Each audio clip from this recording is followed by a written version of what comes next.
کہ بعض لوگ جو ہے وہ 12 ربیع الاول کو روزہ رکھتے ہیں اور روزہ رکھنے کو ضروری سمجھتے ہیں اور یہ کہتے ہیں کہ 12 ربیع الاول کو روزہ رکھنا سنت ہے۔ 12 ربیع الاول کو روزہ رکھنا کوئی سنت نہیں ہے۔ بعض لوگ یہ سوچتے ہیں زیادہ ثواب ہے، جو آدمی 12 ربیع الاول کو روزہ رکھے گا اس کے لیے بہت زیادہ ثواب ہے، یہ ایک ثواب کا ایک انبار لگا دیا۔ اتنا ثواب تو آپ صلی اللہ علیہ وسلم نے رمضان کے روزے کا نہیں بتایا جتنا ثواب لوگوں نے 12 ربیع الاول کے روزے کا ثواب بتایا ہے، ویسے ہی اپنی طرف سے بتا دیا، نہ جانے کون سی کتاب سے پڑھا ہے، تو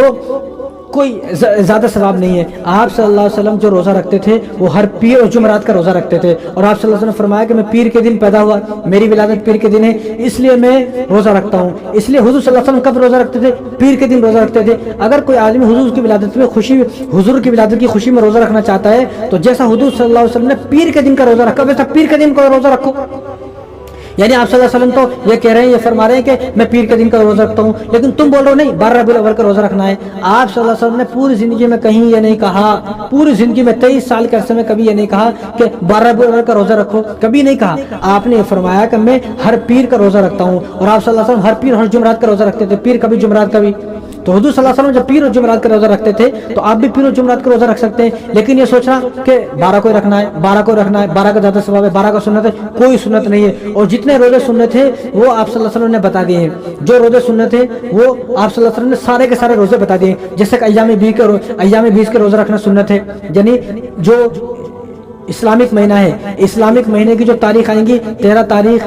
14 تاریخ، 15 تاریخ، 13، 14، 15 اسلامک مہینے کی 13، 14، 15 تاریخ کو روزہ رکھنا سنت ہے، یہ آپ صلی اللہ علیہ وسلم نے بتایا۔ ان کو ایام بیس کا روزہ کہا جاتا ہے۔ محرم کے 2 روزہ رکھنا سنت ہے، ذی الحجہ کا 9 ذی الحجہ کا 1 روزہ رکھنا سنت ہے، اور شب برات پر روزہ رکھنا حضور صلی اللہ علیہ وسلم کا طریقہ ہے، اور ہر پیر اور جمعرات کو روزہ رکھتے تھے آپ صلی اللہ علیہ وسلم، یہ سنت ہے۔ یعنی یہ جو روزے میں نے بتائے یہی روزے سنت ہیں، یہی روزے رسول اللہ صلی اللہ علیہ وسلم سے ثابت ہیں، اور یہی روزے حضور صلی اللہ علیہ وسلم نے بتائے ہیں۔ آپ صلی اللہ علیہ وسلم نے کبھی اپنی پوری زندگی میں یہ نہیں کہا کہ بھئی 12 ربیع الاول کو روزے رکھو،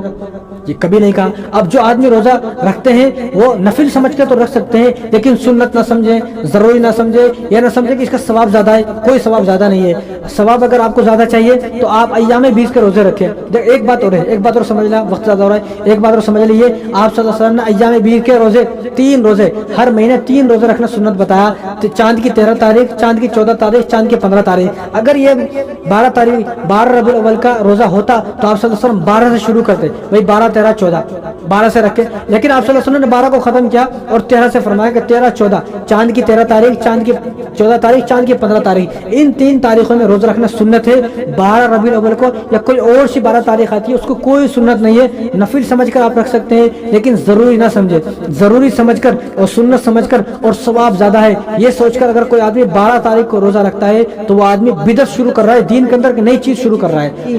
حالانکہ جو چیز حضور صلی اللہ علیہ وسلم نے ارشاد نہیں فرمائی وہ اس کو نہیں ماننا چاہیے، وہ اسلام میں نہیں ہے، وہ دین میں نہیں ہے۔ اگر کوئی آدمی اپنی طرف سے ان باتوں کو ایجاد کرنا چاہتا ہے وہ اس کی اپنی باتیں ہیں، حضور صلی اللہ علیہ وسلم کی باتیں نہیں ہے۔ اس لیے میں کہتا ہوں کہ جو دین آپ صلی اللہ علیہ وسلم چھوڑ کر گئے ہیں، جو دین رسول اللہ صلی اللہ علیہ وسلم چھوڑ کر گئے ہیں 1446 سال پہلے، اگر اسی دین پر عمل ہو جائے بس، نئی کوئی چیز کرنے کی ضرورت نہیں ہے۔ یہ جو 12 ربیع الاول کا جن لوگوں کو روزہ رکھنے کا شوق ہے یہ وہ لوگ ہیں جو رمضان کا ایک بھی روزہ نہیں رکھتے ہیں، جو ایام بیس کا روزہ نہیں رکھتے، محرم کا روزہ نہیں رکھتے، جو شب برات کا روزہ نہیں رکھتے، جو ذی الحجہ کا روزہ نہیں رکھتے، وہ ہیں یہ لوگ جو یہ بولتے ہیں کہ 12 ربیع الاول کا روزہ رکھنا ہے۔ ورنہ جو آدمی، جس آدمی نے رمضان مبارک کے 30 کے 30 روزے رکھے اس کو اطمینان ہے، اپنے اوپر بھروسہ ہے، وہ نہ رکھے تو بھی کوئی بات نہیں ہے۔ لیکن جن لوگوں نے 30 روزے نہیں رکھے وہ حیران ہے، پریشان ہے، ڈرا ہوا ہے، خوف زدہ ہے، رنج میں مبتلا ہے، غمگین ہے، وہ کیا کرے؟ وہ ڈر کے مارے جو وہ روزہ رکھتا ہے۔ حالانکہ آپ کو کوئی روزہ رکھنے کی ضرورت نہیں ہے، آپ روزہ نہیں رکھیں گے تو بھی آپ کو کوئی گناہ ملنے والا نہیں ہے۔ اس لیے جو دین حضور صلی اللہ علیہ وسلم چھوڑ کر گئے ہیں اسی دین پر اگر عمل ہو جائے، اسی دین پر اگر آپ نے عمل کر لیا، اسی دین کو اگر اپنی زندگی میں اتار لیا، بس آپ جنتی ہو، آپ کو جنت مل جائے گی، آپ جہنم سے بچ جاؤ گے، آپ کو کوئی نئی چیز کرنے کی ضرورت نہیں ہے۔